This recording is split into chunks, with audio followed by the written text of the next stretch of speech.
Thank you, everyone, and good morning.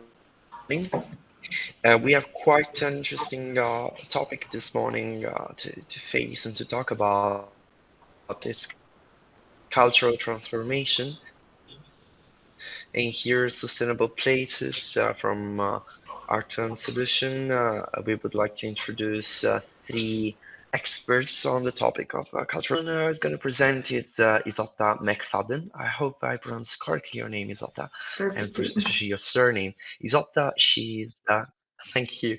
Isotta, she's a researcher and professor in sociology in the University of Cordoba, and she's really interested in the topics of inclusivity and vulnerability. Secondly, we do have Christian Felices from the University of Wales, Trinity, St. David. Yep, that's correct. And he's coordinator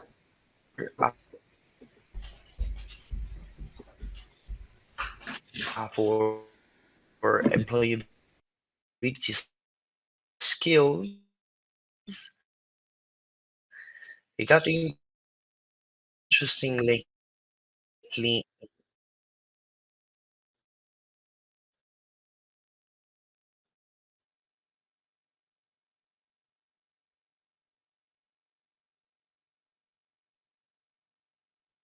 Thank you, Christian. I'm gonna give you time to present yourself a little bit more later. But for harmonious the universal leaders that you on the three of our speakers. Let me just give you the possibility. Isotta, you gonna present first to share your screen, to say a couple of words about your job, about your research, and about some insights, and then you can have your time. I'm gonna have a countdown. No worries. I'm gonna just tell you 5 minutes before for your presentation.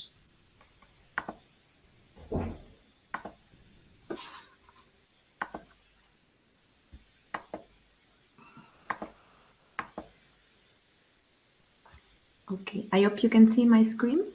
We do. Okay. That's perfect. Okay, great.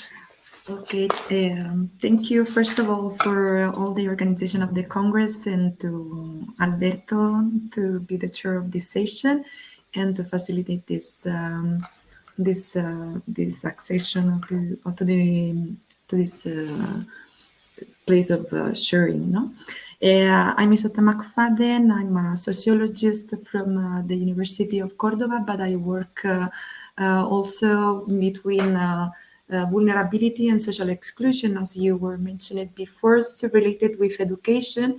And are 7-8 years that I'm focusing also on prevention in health and risk behavior on adolescents. So I also moving in this path of interesting. But I will start my presentation. For sure we have opportunity to know each other more in depth, so I don't want to steal more time. So as I will just start. And as I mentioned before, it was a real pleasure to share during this day this important space of reflection and discussion with all of you. And I will shortly present the work carried out in the INHABIT project, our H 2020 project, focusing on the importance of co-creating sustainable urban places to boost inclusive health and well-being. Through describing our pilot studies in Las Palmeras, Cordoba, and the co-creation process of natural-based solutions. So I will focus mainly on these two aspects, and the reflection will be mainly focused on how to create sustainability and how sustainability have to be considered from a social and environmental perspective in order to can create urban places. No, first of all, we'll try to reflect and introduce our very shortly, because it's a very complex project that we should try to get closer to the INHABIT project. INHABIT try to find an answer to urgent global matter, that is the increasing of vulnerabilities for a site and also the climate change. And now it's going to do that, exploring new possible urban models, urban approach, especially from small-sized cities approach for the challenge, but also for the opportunities that the specific territorial level offers. INHABIT, as I mentioned before, is a multidisciplinary Horizon 2020 project with more than 21 partners and from 7 European countries. The main objective of INHABIT is to generate innovate action and solution in order to boost inclusive health and well-being in 4 pilot study, trying to mobilize local undervalued resources that we will define visionary integrated solution that have to be co-created, like co-design, co-development, and co-management with a public-private people participation approach, but also with an inclusive approach. So with a gender, diversity, equity, and inclusion approach. More specifically, the objective is to create an INHAB that we define like our lab, a group of social innovation in order to develop a new urban planning framework to promote healthy behavior and well-being, generating urban public space that are safer, more accessible through what we define undervalued resources that we specify a bit later, through what are like social, cultural, digital, and technological, natural-based solution innovation. All this, to achieve all this expected outcome, we are working in 9 work packs, 4 pilot study and 5 transversal ones. And the 4 pilot study are focusing each on a specific main value. As you can see in the presentation, for Riga, we are working on food and healthy habits. For Lucca, human-animal bond solution. For Nitra, heart and environment, and on Cordoba, this is where we will focus our presentation, art and cultural heritage, always related to how this solution can boost health and well-being in an inclusive perspective.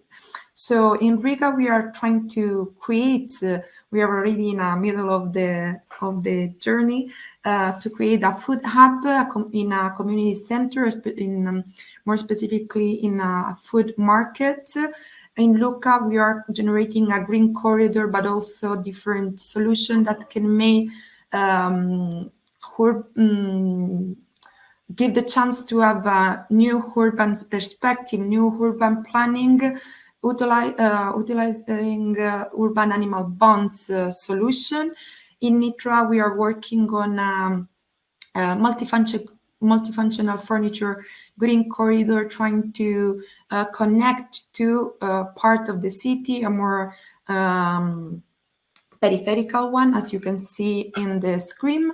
And in Cordoba, we are exploring the role of culture and heritage through the role of the patios, as like patio seen as an opportunity as a sustainable and green social ecological system.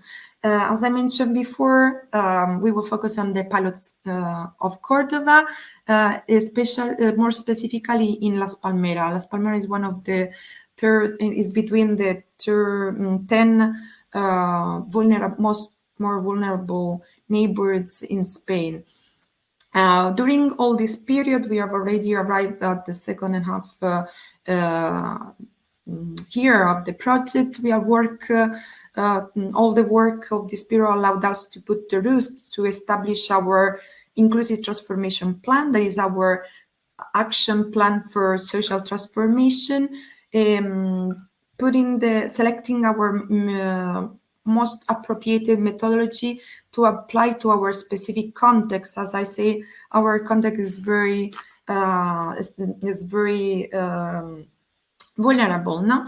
And we have established the routes and the tools for co-design, co-deploying, co-management process, but also to how establish our INHAB, our lab of innovation, where all this visionary integrated solution has to be generated, co-designed and co-created.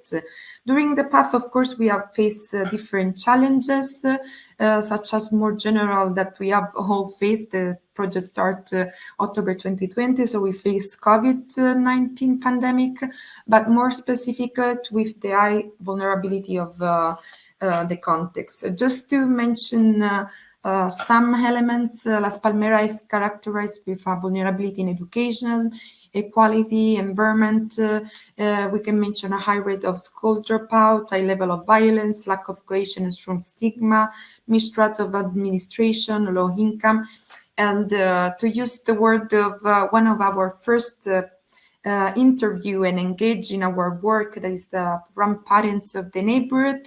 If you don't have what to put on the table for your family, you don't have really time for education, no? But beside this very problematic picture, we have decided to use a more positive approach based not on deficit, but on opportunity of our social and human capital in order to activate this ability and skill of people, and also using the resources that are already present in this specific context. To co-design and co-create our solution, we have followed a specific model, like you can see in the screen, that is a person-centered model of intervention in which the participation and protagonism of all actors is considered essential to boost this inclusive health and well-being. And in our specific pilot case of Las Palmeras, and I will explain why later, we have decided to focus on these 5 main dimension, that is health and well-being, cultural heritage and art, gender diversity, social inclusion and social innovation, renaturalization, and infrastructure, technology and digitalization. But the first step in order to start our project in our pilot case was to understand what was established and understanding the context, and so understanding what was inclusive health and well-being for INHABIT, but specifically for Las Palmeras. So we have co-created indicator and specific subdimension and specific indicator to assess inclusive health and well-being in this context. Also, in order to engage the participants and our stakeholders to create this INHAB, this lab of to generate soft and hard solution. As you can see, this was the celebration of the first INHAB, and it was a very successful event. And during these years, always increased the participants, not just from the neighborhood level and the entity of the that work directly in the neighborhood, but also generating city synergies. So we established very specific tools to co-design, going from it's like a kind of adapted gap analysis that go from analysis of available resource to viability of proposal, with always a feedback from the INHAB members, because we are using an horizontal process with the active participation in all the co-management process, also of all our stakeholders, including our neighbors. Now, with where the INHABIT team make like a kind of bridge in this process. To go more in deep in the reflection that I want to introduce today, we have I will share with you the opportunity of MBS solution, and especially how we have like our main reflection was that it's important, especially with vulnerable context, to move from what is just natural-based solution, but to move to social natural-based solution. As I say at the beginning of my presentation, sustainabilities cannot be just environmental, but have to be also social. No? In our case, is a perfect combination of both elements. As we already probably know, natural-based solutions are solutions that are inspired and supported by nature, very high cost-effective, provide environmental and social economic benefit, are resource efficient, enhance urban quality of life, and include a wide range of opportunity using nature to create this sustainable and ecological system. So for us, has been a very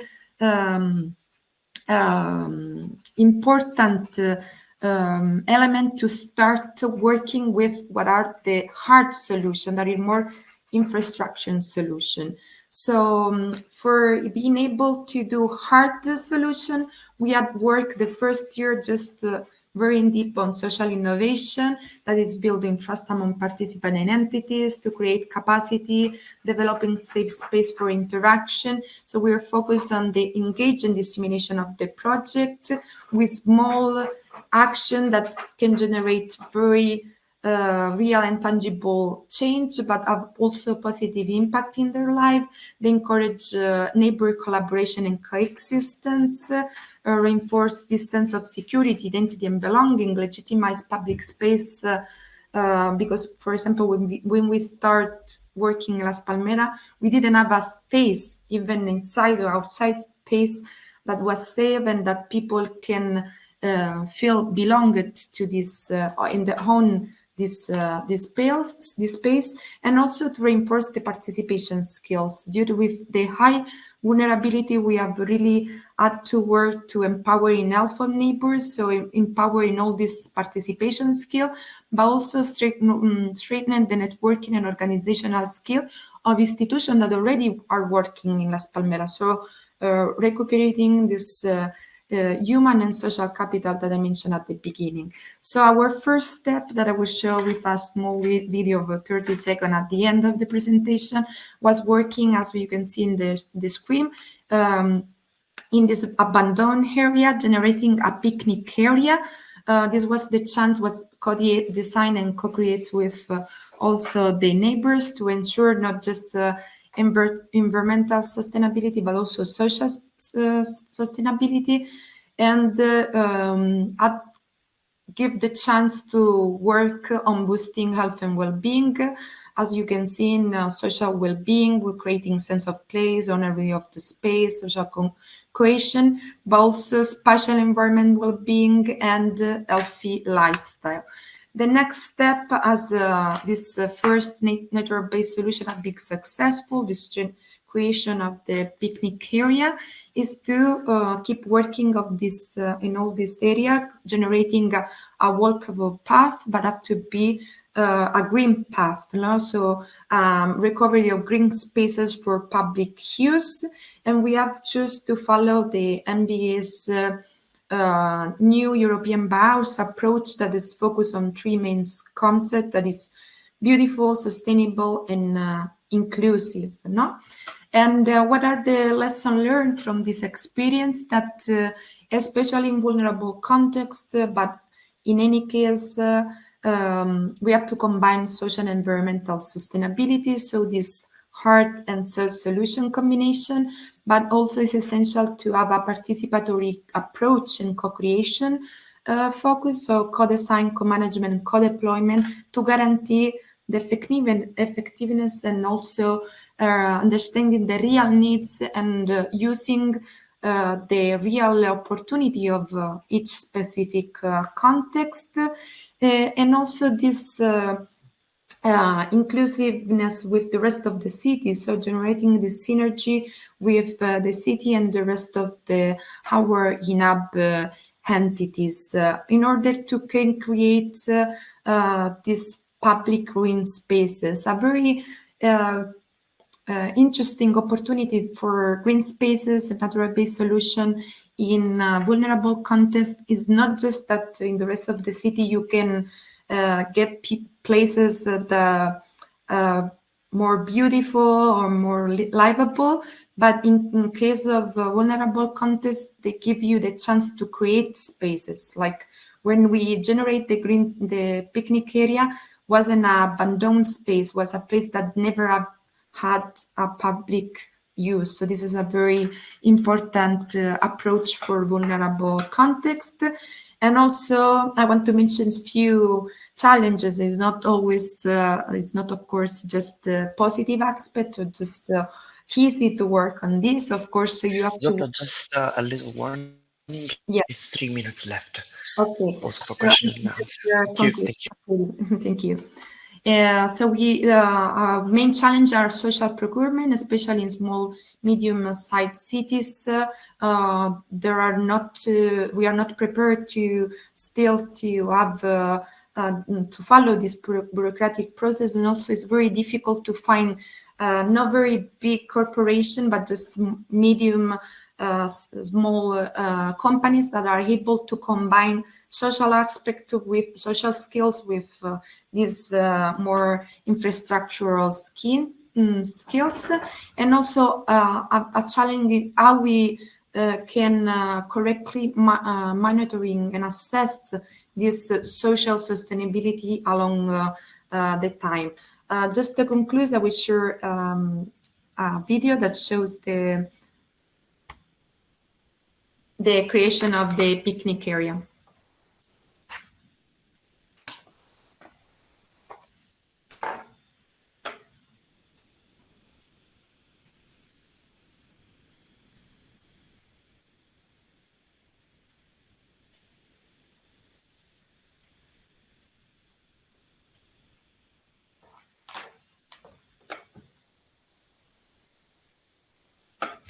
Maybe since we don't have the Spanish, all of us, maybe you can just explain what the subtitle saying.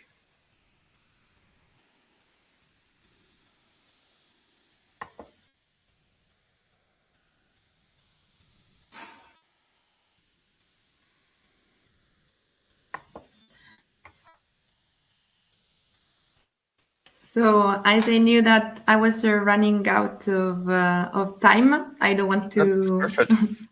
That's perfect. I was just a chance to show you the space and to see also this social involvement in the space. Thanks for your attention, and sorry if I have been a bit. No worries at all, Isotta. You actually are still in time, indeed. Okay. The camera says 45 seconds, so that's perfect. Indeed, okay. Thanks a lot. It is interesting, at least I think maybe there are some questions I do have.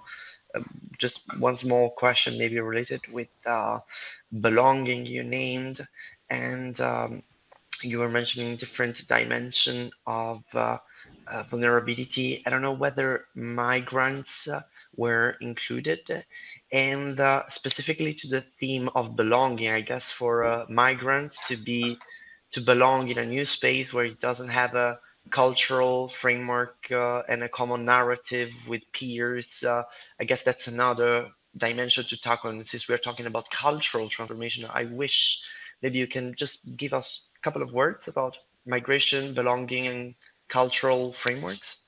Okay. Yeah. When I was talking about sense of belonging, it's more referred to the specific context of Las Palmeras. In Las Palmeras, there is no migrants. There are whole people. They're more ethnic minority. It's this gypsy community, but the sense of belonging in this neighborhood is very interesting because they have a very strong patio identity, but not a neighborhood identity. It's very short time to go in deep on all this detail, but the neighbor is like 2,000 inhabitants, so it's a very, like, you can work like an idea of a community, and also the opportunity of this context compared to other vulnerable place where I work, that everything that you do, people in some way are involved because they will see they can use this space. But when I was talking about sense of belonging, in the sense, it's like sense of belonging to the neighbors, because there are people that I have interviewed and we have worked to that they have commented they are kind of 5, 60 years old, that they are never cross the neighbor, and the old neighbor you can cross in 5-minute walking. So get out of the benches that are directly out downstairs. Also, our first soft solution was the celebration of the Christmas event. We have recovered the main square, that is where all the patios go through, because there was no public common neighbor space. So no one wants to use they were very scared when I proposed the main square to do these activities, because they are used to have their patio space, but they don't feel safe going out. So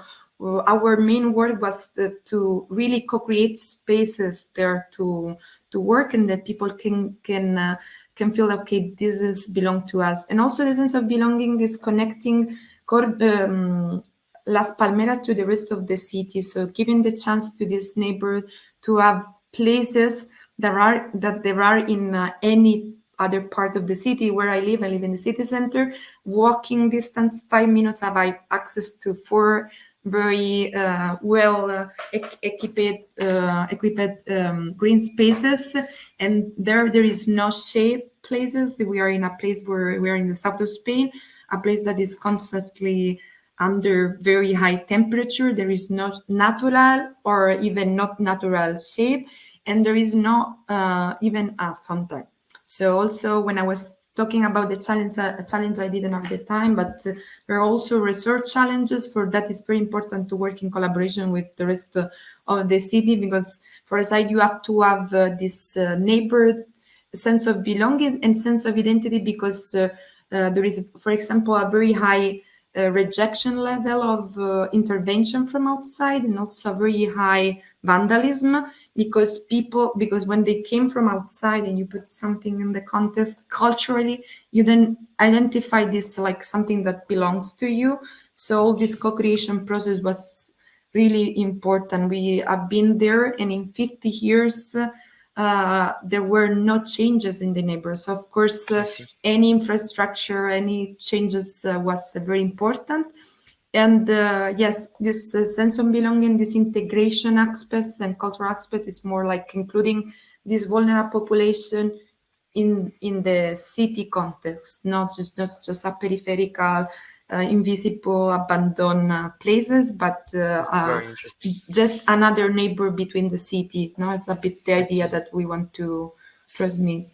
Belonging of the people, belonging of the neighbors to the city. Yeah. Very interesting, Isotta. Thank you for for your comments. I think it was also fruitful for all the other speakers, and Christian, indeed. Maybe we can lend our attention to you and pay attention to towards harmonious businesses. Tell us about that. Yes, definitely. So kind of connects really well with what Isotta was talking about, and nature-based solutions as well. So if you don't mind, I'll just dive straight into sharing my slides, and I'll go through as I introduce the research as well. And you'll see that there are some connections. I do talk about belonging in there as well, and the focus is on space and place as we're going through. Amazing. So bear with me while I just set my slides up. I'll also introduce myself a little bit more as well, because I know I didn't get to do that fully previously. So let me share my entire screen.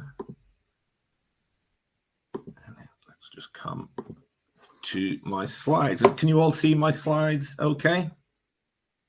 Everything perfect. Everything perfect. Fantastic. That's what I like to hear. So yeah, I would just like to start off by saying hello and welcome to day 3 of Sustainable Places 2023 and this cultural transformation platform.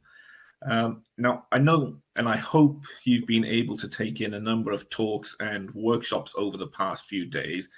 And for me, it's really interesting observing Isotta's talk then on the nature-based solutions and developing kind of those green spaces for health and well-being, which kind of touches upon different areas that I'm going to look at within my research. Now, my name is Christian Felices, and I'm going to take you on a whistle-stop tour of my current research, which is about harmonious business. Now, in this short presentation, we are going to talk about space, place, and nature. So it does overlap and connect really well with what Isotta was just talking about there. And I am looking at perhaps developing some nature-based solutions that can link these social and ecological environments together. But before I dive into that, then I think a brief introduction is in order and tell you a little bit more about who I am. Now, I'm going to keep this as brief as possible because limited to time constraints. But I'm a university lecturer and program manager within the Institute of Management and Health at University of Wales, Trinity, St. David's. But along with that role, I'm also a part of the University Sustainable Development Committee.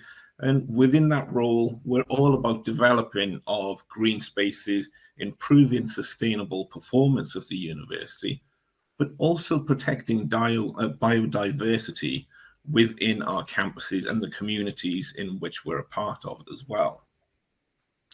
Now, within that, I'm also a doctoral researcher as well, and the combination of all of these different roles that I have has led me here today.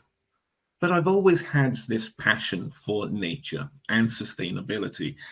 In fact, I've been a member of the WWF since I was 5 years old, and it's continued today. Now my children are also members. So protecting nature and the environment has been a part of my life for as long as I can remember.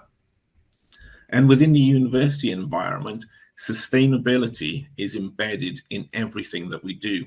So every course, whether it be business, drama, health, sustainability is an integral part of that. Now, within this research that we're going to talk about today, there are a number of areas that we're going to touch upon. But one of those core aspects that we're not really going to focus on today is that of quantum physics, or more specifically, the philosophies of quantum physics. But whilst we don't focus on it, it is something that is embedded throughout this presentation as we talk about space, place, and nature. So, as I said, we're going to be talking about space, place, and nature, but we're going to start off focusing on space. Now, space is often perceived as those physical elements and geographies, the spaces that we can see and measure. Yet they're those things that we don't attribute any specific meaning or any significant meaning towards. So they tend to be seen as more of just a spatial location. So space is everything, but also nothing as well, because we don't have that meaning or that value attributed to it. Now, when we're talking about nothing, nothing, according to the Maori people of New Zealand, is Takora, the void, a realm of potential. So nothing becomes a tangled web of possibilities and opportunities.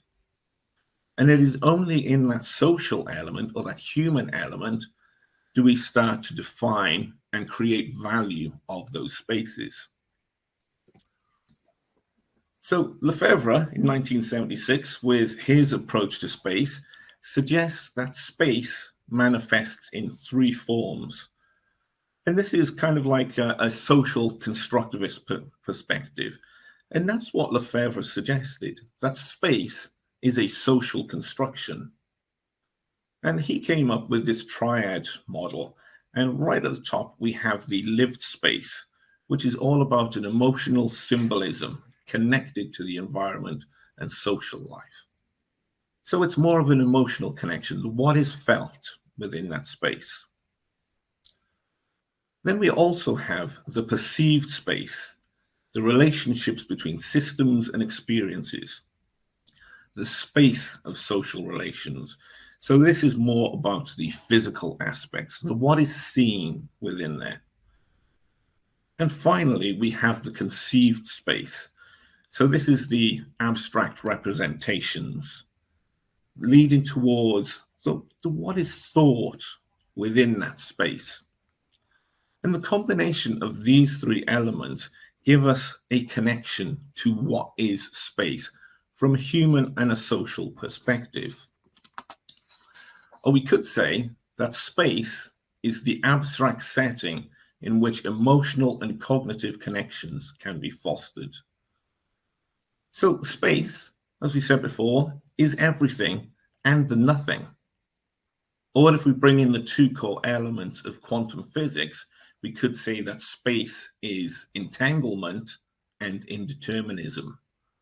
Or more simply, space is complexity and uncertainty. It has the potential to be everything or nothing. And it is only through the act of measure or assigning meaning and value does a space start to become a place. Or as Hay suggests, that space evolves into place as we come to know it better and endow it with value. So we could say, coming back to the quantum physics aspect, that space is the world in superposition, a realm of potential, with a social dynamic as outlined by Lefebvre. The becoming of place is therefore limited to or constructed by our knowledge of that space and our subjective experiences and biases towards that place. It is the human element that limits the possibilities of those spaces. But when we delve a little bit deeper and we start forming those connections with spaces, we start to look at places, a sense of place.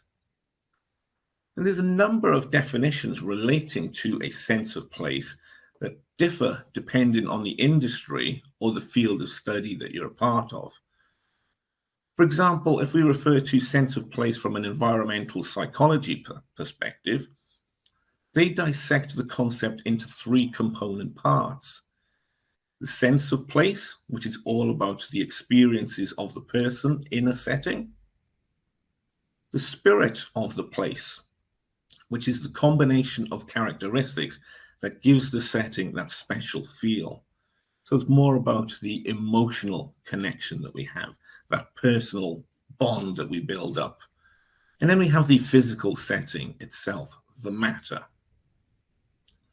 Now, if we look at sense of place from a sociology perspective, then this is quite often defined as the subjective perception of the environment and the conscious feelings about that environment.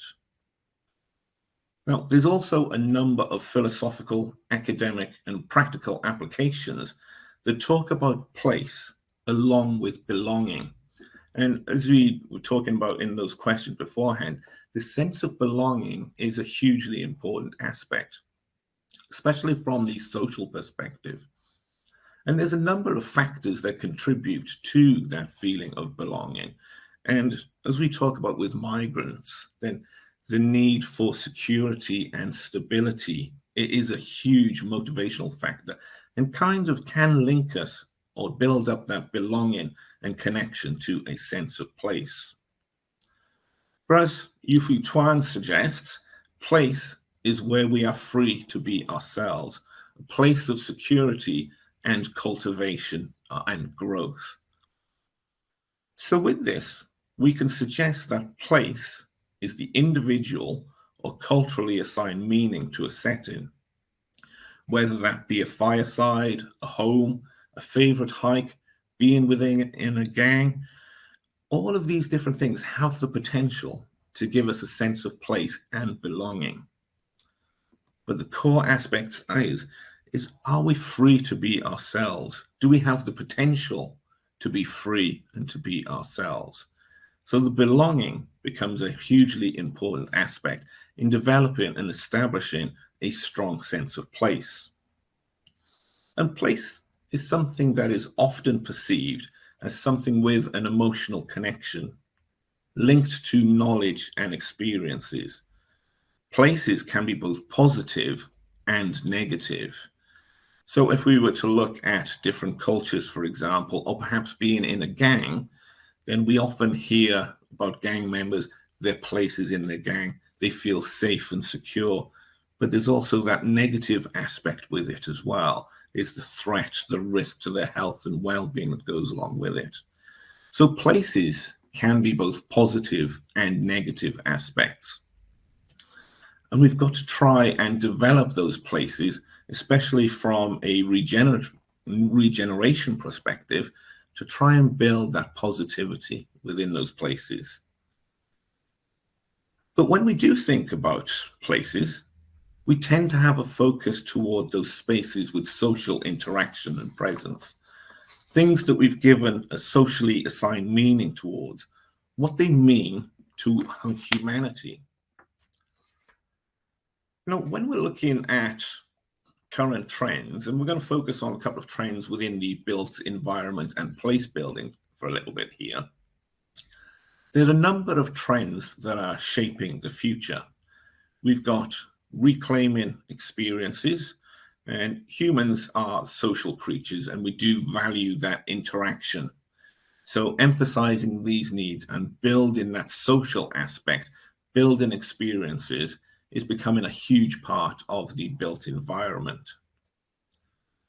Next, we've got healthy spaces. And this is all about making sure that the environment in which we live is up to standard, suitable for promoting that sense of belonging, that pride. So we're looking at developing air quality, healthier living and lifestyles. And then we have sustainability. So sustainability, carbon reduction, waste management, reduce, reuse, recycle approaches, and biodiversity. Only in recent times, in the past decade or so, has biodiversity started entering the mainstream and become a major driving factor for sustainability actions. But there is one thing that encompasses everything that we've spoken about so far. It's integral to space and place, but is not really outlined within the definitions of either. And it's something that is incorporated within each of these key trends. Whether we're looking at space, place, or those trends, the common thread is nature. Now, nature is often seen as the wilderness, the landscape that is separate from humanity and civilization. So in this aspect, could we suggest then that nature is in fact space or a part of space? Well, nature is place. It is space. Nature is more than space. We are nature. Everything is nature. Now, when we look at nature itself, Aristotle defined nature into 4 parts: a principle, a process, cause and effect, and the physical matter. That all of these things are entangled in a complex relationship. Now, from a social perspective, we tend to focus on nature as the physical matter. So just what we can see, feel, interact with. But if perhaps we shift our focus and look at evolution or the changing phases of society, all 4 aspects of Aristotle's definition become integral. The principle, survival of the fittest, meeting the needs of current and future generations. The process, adaptation, transition, evolution. The cause and effect, what is pushing these changes? What's the intended outcome? What's the direction that we're heading in? And then we have the matter itself, the physical representation of the principles and processes. But from a human perspective, we cannot forget about nature as therapy, as survival. There's a growing number of research into therapeutic landscapes, how the trees and the seas are good for physical, mental, and emotional well-being. Indeed, if we refer back to Isotta's presentation, she spoke about green spaces for well-being, the need for nature-based solutions. Now, if we're looking at those nature-based solutions, the United Nations in 2009 on World Earth Day created harmony with nature. Now, the purpose of harmony with nature, as it says, member states acknowledged that the Earth and its ecosystems are our common home and express their conviction that it is necessary to promote harmony with nature in order to achieve a just balance among the economic, social, and environmental needs of present and future generations. Now, many nations are developing policies on the rights of nature. The Ojibwe tribe from North America, they produced or developed rights for nature and protection of their wild rice, a sacred food and traditional staple food. And by securing those rights, they also protected the water resources and the habitat in which that wild rice depended on. Now, this is something that could be referred to as a cultural keystone, something that if we removed it, the culture would collapse, no longer exist in the way that we know it. So by granting these rights, balances the needs of the present and future generations, protecting those tribal cultures, as well as ecological integrity. So it builds harmony. So whilst we are now establishing cultural keystones, this is an offshoot, a learning from nature and nature's keystones. Now, in 1966, Robert Payne documented his findings from a long study in which a species was removed from an environment. Now, the study concluded that the removal of a certain species would result in the collapse of an ecosystem, that these keystone species were responsible for maintaining the harmony and the balance of the systems in which they inhabit. And there are 5 general categories of keystones. I'm not going to go through them because I know I'm running a little bit short on time. But if we have a look at these, perhaps we could suggest that humanity are modifiers. We adjust the landscapes impacting others in the environment. But perhaps the intention should be to shift from those modifiers to the mutualists, where we can work together with nature and engage in reciprocally vital interactions. So what if we can learn from nature's keystones, develop an understanding of complex relationships across nature that will allow us to identify and prioritize key aspects across the social, economic, and ecological paradigms, and develop infrastructure that harmonizes with nature. This research toward harmonious business aims to that end. By developing a greater understanding of the complex and entangled nature of spaces and exploring the possibility of discovering keystones across the social and ecological worlds, this will allow us to develop infrastructure and strategies for reciprocity towards harmony with nature. And I think I'm pretty much towards the end of my time here, so I don't know how much time we've got, but I would just like to say thank you for listening to my presentation, and yeah, opening it up to any questions. And let me stop sharing my screen if I can.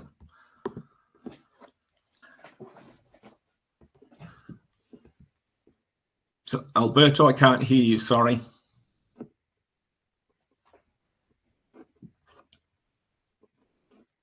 No, I still can't hear you, I'm afraid.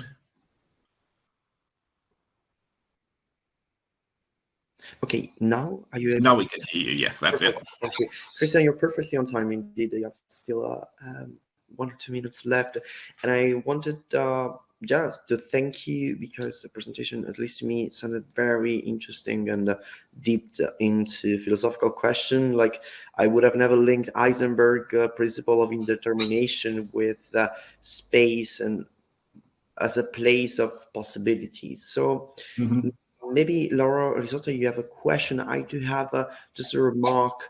Do you feel we are shifting from predators to mutualists, especially seeing the last cultural green waves in the political realm, in the activist realm. And I don't know if Isotta and Laura want to add something on top of this. Yeah, I mean, it was really interesting. Chris and I, obviously, we know each other, we work together, so we have conversations. But it's really interesting to see you. It's deep diving into the philosophical, element of it, and that kind of connection with nature. We see that a lot, don't we? Whenever we talk about sustainability, whenever we talk about sustainable places, but your kind of discussion and thought-provoking presentation. Especially around the idea of space and, and how, that develops into a sense of place and belonging. That was really interesting. So I don't have any questions, but just really a comment to say that it was, really fantastic to see. So thank you. Thank you, Laura. Yeah, just add to your congratulations for the presentation. It was very, very interesting and inspiring, and push us to to move forward, generating and co-creating spaces. And I found very interesting all the presentation. I was very following you, and I'll keep with this when you say that spaces are everything but also nothing. So this opportunity, when I say with my students, we talk about innovation. I always say to them, to innovate, you don't have to invent what doesn't exist. It's just a new way to put elements together. And I think it's like this. I very like this approach to transforming in a positive way. Like it's 1,000 opportunity in each space. It's our ability and our mindset changing to, okay, this is just a field, it's not just a tree. What can represent, and all this symbolic element that sometimes people that doesn't study so close to this is like, okay, this is not what's matter. That we want number, we want technology, but without all this base, we have not this sustainability of what we are doing. It's like we don't have a path that we are following. It's maybe one of the reasons our world is getting a bit crazy, even we have all this knowledge. Yeah. And when you look at spaces, traditionally, as society has grown, we've looked at spaces as the resources that we can capitalize on, the forests, the rivers, and things like that. But there is so much more potential to them. And when we look at and take a deep dive at those spaces, the different ecosystems and how they interact with one another and the knock-on and residual effects that they then have on society, and developing that greater understanding can allow us to develop our infrastructure that obviously puts nature at the forefront, but also meets and exceeds our needs as a society as well. Thank you. Very glad that we have shared this session together. Thank you. Thank you all. And at this point, even if the conversation, I'm pretty sure is going to go better if I leave it to you. Let's go to Laura's presentation. And maybe, Laura, you can just mention a couple of things about yourself, about your research, about your moving from the banking sector to the research. Absolutely, yeah. So I'm going to do the same as Chris and share my screen, if that's okay. I'll dive straight in. Let me just set it up.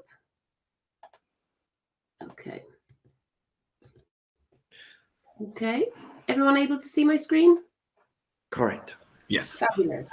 Awesome. Okay. So yeah, welcome and thank you, first of all, for giving me the opportunity to talk to you today about some of the research that I'm currently doing in the University of Wales, Trinity St David. So my name is Laura James. I'm currently a senior lecturer and a program manager within UWTSD. As I said, I do work with Christian. We are colleagues, so we've worked together for a number of years now, shared lots of common interests around sustainability and where our research is going. And it's lovely to be able to meet more people, to kind of bounce ideas off and get ideas from, to see where everybody's going and the direction of travel with these kind of conversations. So yeah, I'm going to change the focus a little bit, really, and potentially start to talk about my research, which could possibly be the catalyst for the much needed kind of cultural transformations that we're talking about. And I suppose giving a bit of a background to me, which definitely leads into the background to the research. I have not always been an academic. I was a retail bank manager by the age of 21, having worked my way up for a few years within the banking sector. And my introduction and knowledge around sustainability, sustainable practices was absolutely shocking. All we were involved in that sector at the time, and we're talking about around 15 years ago, our only kind of ideas and discussions around sustainability was putting a poster up on the wall to say what our carbon emission was, what our carbon footprint was. And that was it. That was where the conversation stopped. So a number of years ago, I went back into education and I wanted to change the direction of my career. And I wanted to look at how I could invest in my communities, give back to my community.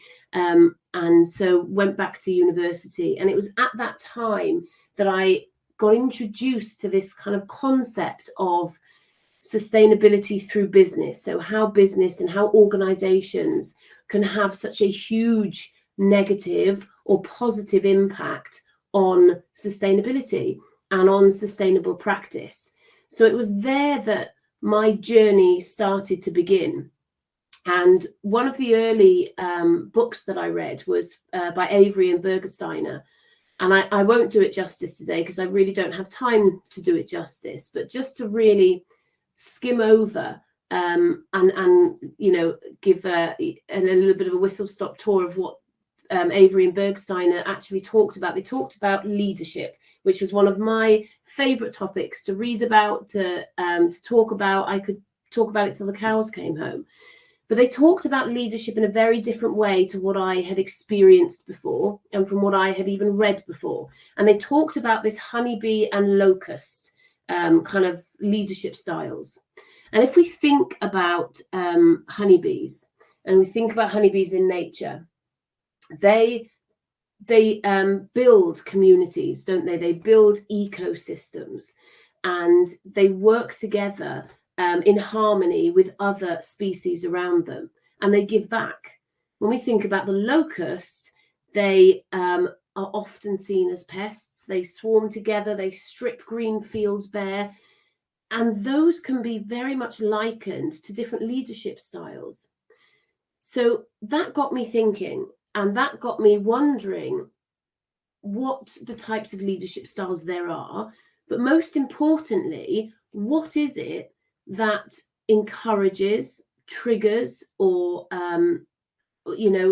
enforces somebody, a leader, to take the sustainability leadership pathway? Is it that they're destined to be sustainability leaders, or is it that something happens within that journey, on that transformation, in order for that to happen?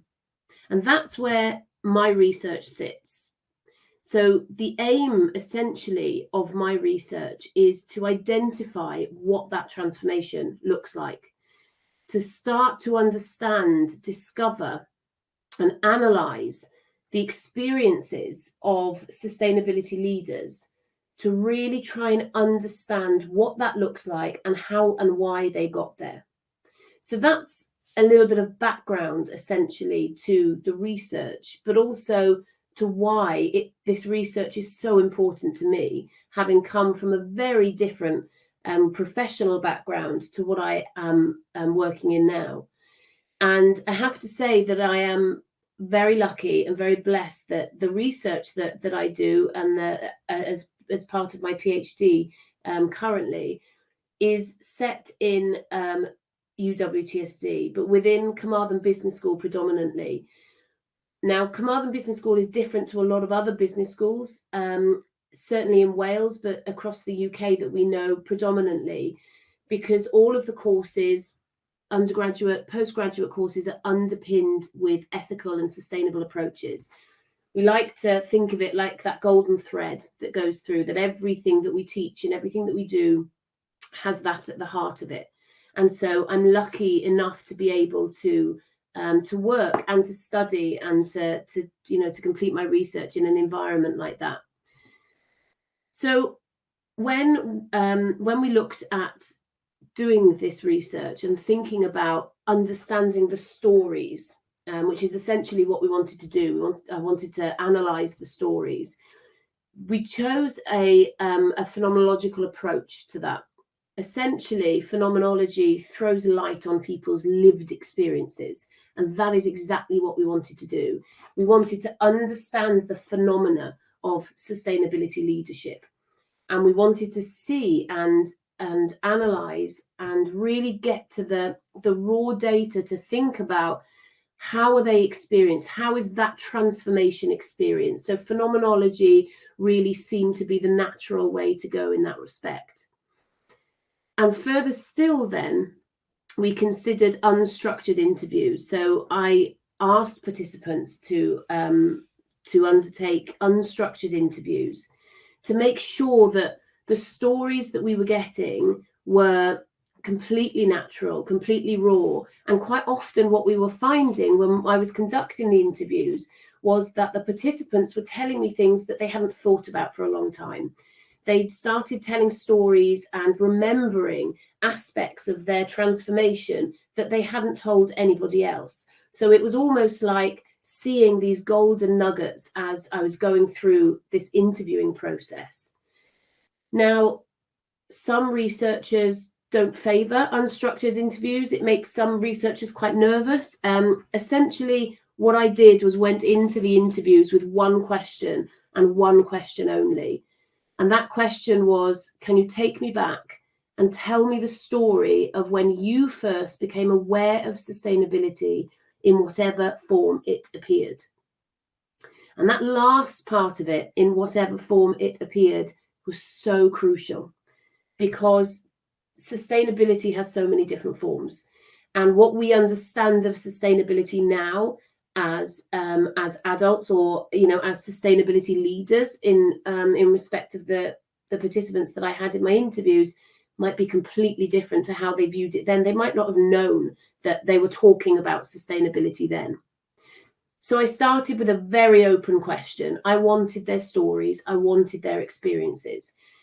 I wanted also to make sure that when I was choosing the participants, that they were authentic sustainability leaders. And that was a whole piece of work in itself, to make sure that the individuals that I was interviewing were authentic and that they were considered sustainability leaders by their followers. So we have started to analyze the interviews, and the stage that I'm at the moment is I am still in the process of doing that. But what I wanted to share with you today was some of the emerging themes that we're already starting to see. Now, some of these themes you will have heard of before and will not come as any surprise to you. Links are made with sustainability and nature, and so you'll see that theme coming through as well. But interestingly, there are lots of themes that are coming through that perhaps we hadn't thought of before.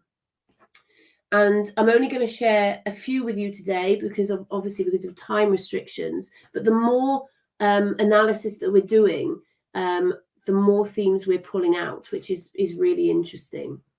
So the first theme that arose, which is probably no surprise and has been talked a lot about this morning with my previous two colleagues, is this idea and realization of symbiosis and that kind of immersion in nature.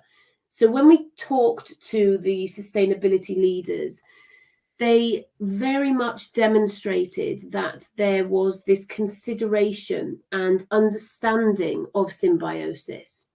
And there was evidence to suggest through their storytelling and through their journey of that transformation that they had developed this understanding and this urgency for a level of harmony with nature. But what was really interesting in this theme particularly was this idea of being immersed into nature. And it was a physical connection that the participants were talking about.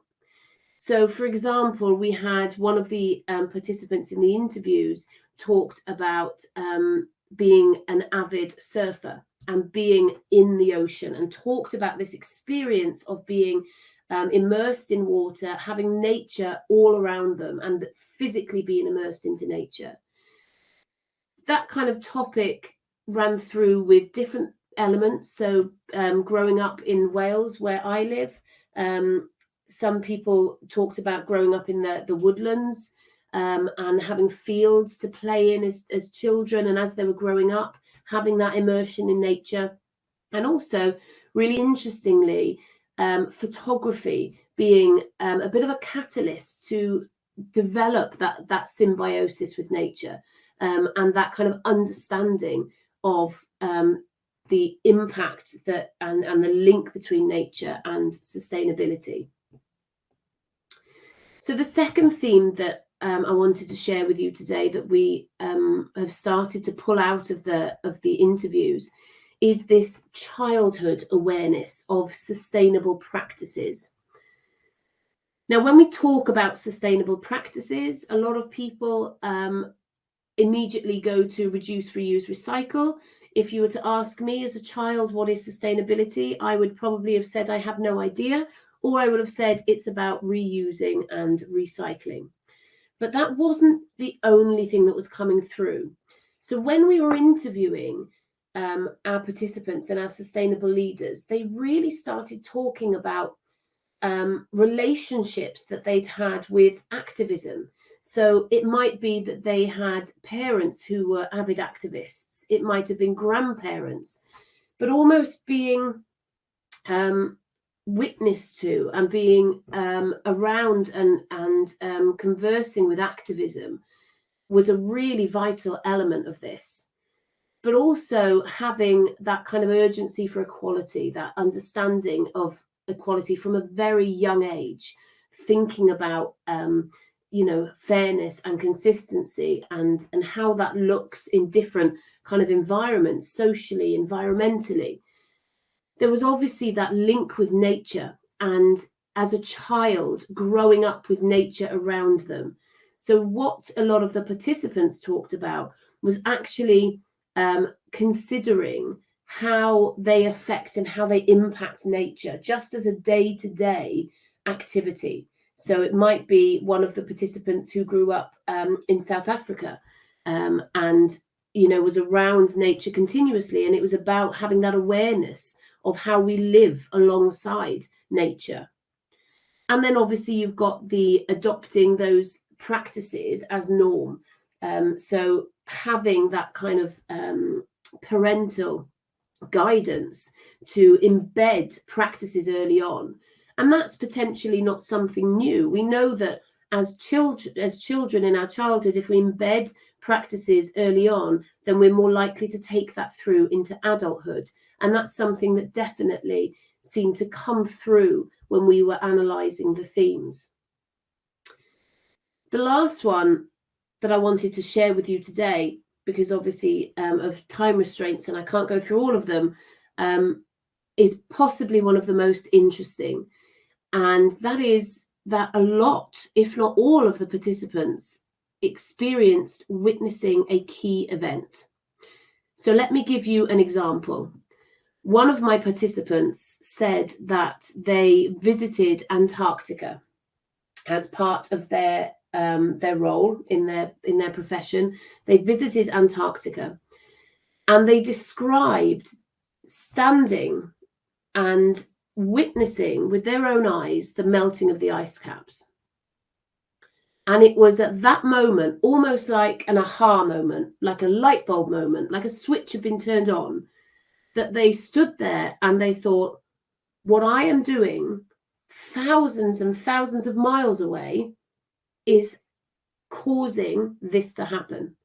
And it was that moment that they started to connect those lines and see that there was a direct correlation between what they do, their impact on others and on other elements. Now, not everyone can go and visit Antarctica, unfortunately, and it wouldn't be good if we all did. But there were other events that people were witnessing that really were key elements and key memories when we talked to the sustainability leaders and we started to get their stories. So we had elements such as the civil war. So one of our participants witnessed unrest and civil war, started to or talked about the experience of really starting to actively think about the third world, think about concerns that they had for others. And that was a key event. That was, witnessing and being there and having that key event. Now, they're not all that huge. They're not all that, going to Antarctica or witnessing civil war.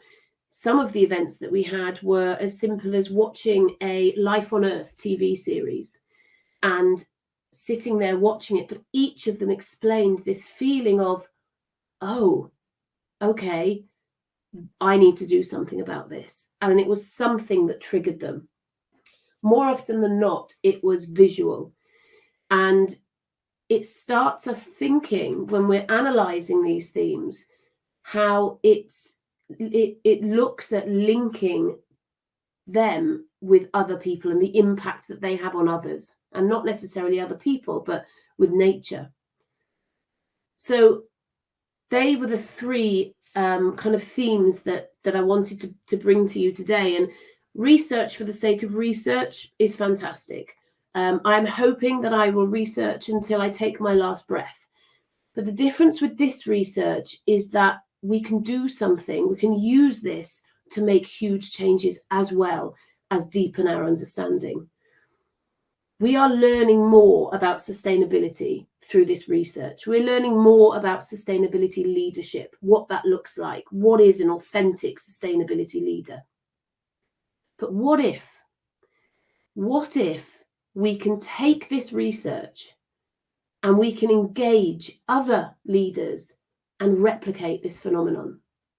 What if we start to really get down to the nitty-gritty and understand what is it that transforms a leader to be a sustainability leader?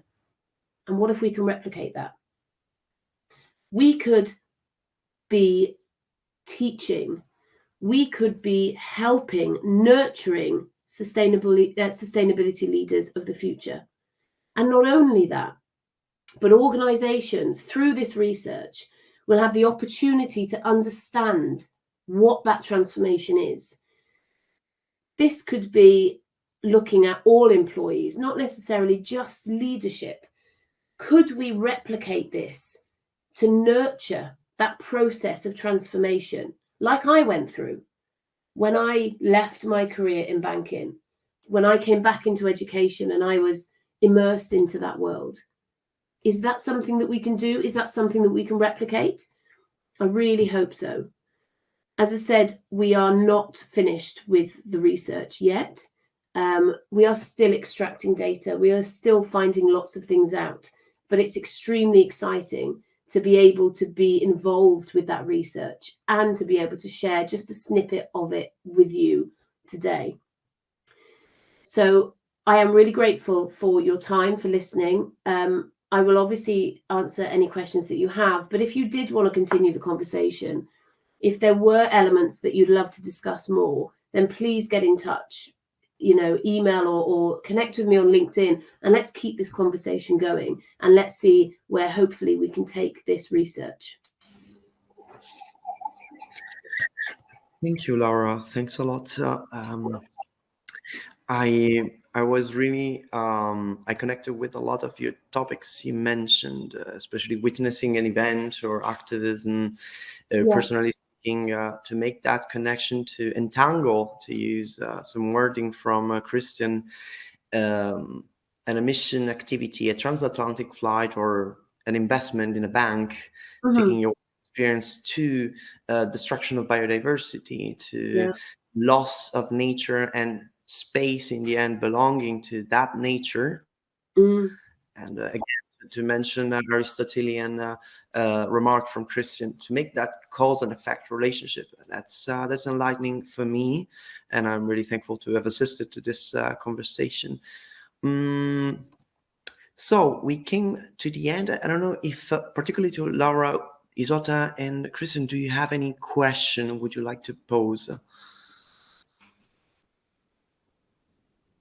Not really a question as such. It's just with Laura, I think key thing for me, and obviously going through my research as well, is the importance of storytelling and how that connects us to our journeys and connects us to sustainability and the ecosystems that we're a part of as well.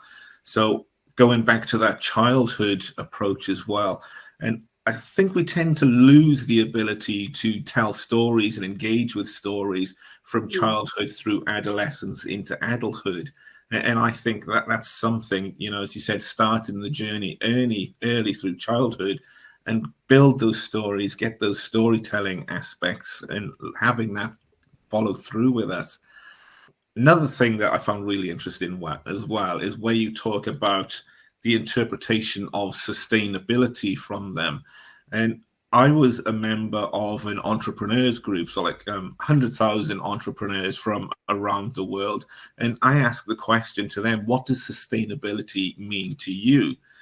And I think it was around 55% of the respondents only still saw sustainability as the ability to maintain their profit margin.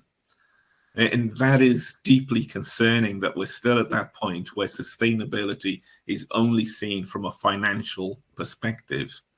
So, yeah, I think the storytelling and clarity and definition of what is sustainability, hugely important for us all.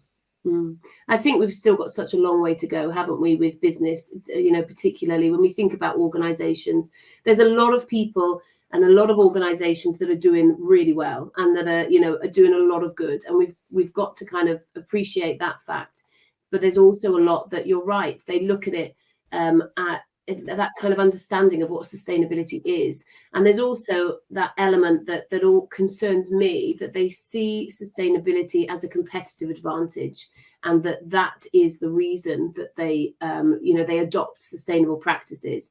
And that's why it was so important with this research that we made sure that it was authentic, sustainable leaders that we spoke to, and not leaders that were jumping on that sustainability bandwagon in order to gain competitive advantage because it's a hot topic at the moment and it's, you know, it's what their consumers are demanding.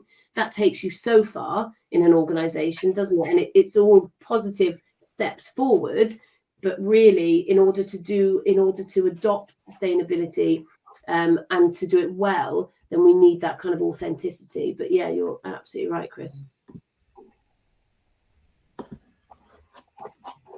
Isotta, I don't know from your side if there is any question.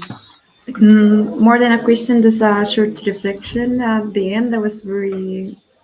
All the points can be starting a long conversations. It was very, very interesting, and I'm just I think that's the approach of the storytelling. It's very interesting on giving meaningful and not just instrumental function to what we are saying. So I think of course we are in the same session that the three presentations are linked, but really I found like a hilo, no, between the three parts, and I think it's very important to rediscover and rewrite this narrative of the spaces and the places, so we can really work on it. So people, like I just was, when Laura was thinking, I was thinking of the Auger definition of space and no space, like spaces like collective memory and history, and this is make a link between the past, the present, and the future. It is the way that this history can really, if we don't have a memory, we don't have a sense of history and shared community, we of course cannot plan for the future something that have a community goal, So I think it's a very, very interesting approach, and I work a lot with qualitative research. I think for this aspect are very important, because we are in a phase to change behavior. You don't change behavior with number. You can have a description, a baseline of what is with a statistic, but you really need to build all this new knowledge. So I think it's very important, and also I'm happy because I feel very close to this kind of approach. So it's encouraging for me. Listen, both of you. Thank you. Absolutely, thank you. Maybe a final remark. I was listening to you, Laura, and made a connection with what Chris and Isotta were mentioning. You named that access to nature, even photography, or just the immersion into the nature, reminding ourselves of that symbiosis, of that pure direct connection, that we're part of nature, not detached from it. That what creates also that kind of duty and sense of service for something we belong to, for an ecosystem that, let's say, it's at the basis of our society, but of our life with the capital L, let's say. And I was thinking about what Christian said about how much free are we to access nature, to choose a place to be natural, to be accessible. And that goes back to Isotta, and the sense of safety for some people in some natural spaces is quite low, so they do not even access that place because it's not safe. So then we are detached from nature, and maybe even vulnerable communities, they don't have maybe the financial assets, they don't have the means to access nature in another country, to do safari in Africa. They don't have even the means, or the community doesn't provide for a natural space 15 minutes walking from their houses. So then we let's say fortify and calcify that sense of detachment from the community, from the city, and again from the capital N nature Christian was mentioning. So I found a link cross-border, and I guess to work locally in a municipality to improve the sense of belonging and to improve the access to nature then goes into this sense of detachment, and can create more sustainability leaders. I could see that link from Isotta to Christian to Laura, what you're doing and how do we create sustainability leaders, and this conceptual really needed cultural transformation. I can see you're doing everything from a conceptual perspective, from a project perspective in a community, to a phenomenological perspective with interviews and understanding how. So thank you for the work you're doing. I'm really privileged to withstand the event, to withstand what you're doing, and I'm really inspired by your work, really. Thank you, Alberto. Thank you. We have 2 minutes for final remarks. If you would like to share something, we have maybe just closing remarks from you, please. Mic is yours. Who's going to go? Okay, I'll just something really brief from me. It's just, echoing what you're saying there, Alberto. I think one of the key words that you just said there as well is about the detachment that we have from nature at the moment. And I think that is a driving force. I think against all of these talks that we've had this morning is about rebuilding that attachment and that connection with nature and how it is a vital element for life. So yeah, a huge thank you from me for everyone being here today. I thoroughly enjoyed it, and it was really nice to see how each of our talks interacted and engaged with one another, and they were all parts of the same puzzle. So yeah, fantastic session this morning, and yeah, really appreciate it. Yeah, thank you. I just echo what Chris says, really, and it'll be, it's lovely to kind of collaborate with people and network with people and share ideas. And Isotta, maybe Chris and I will come over and we'll come and see what you're doing firsthand, face to face. You can show us around. That would be lovely. maybe next time Sustainable Places is going to be a physical space and not a digital space. That's another talk about digital spaces. That's not open now at 10:30. Thanks a lot for your sharing your valuable insights, and let's stay in contact. Thank you for sharing this with Sustainable Places 2023. Isotta, Christian, Laura, thank you, and I hope to see your work and to see you in the future. Thank you. Thank you, Alberto. Take care. Bye. Take care, everyone. Thank you, everyone. Bye. Thank you.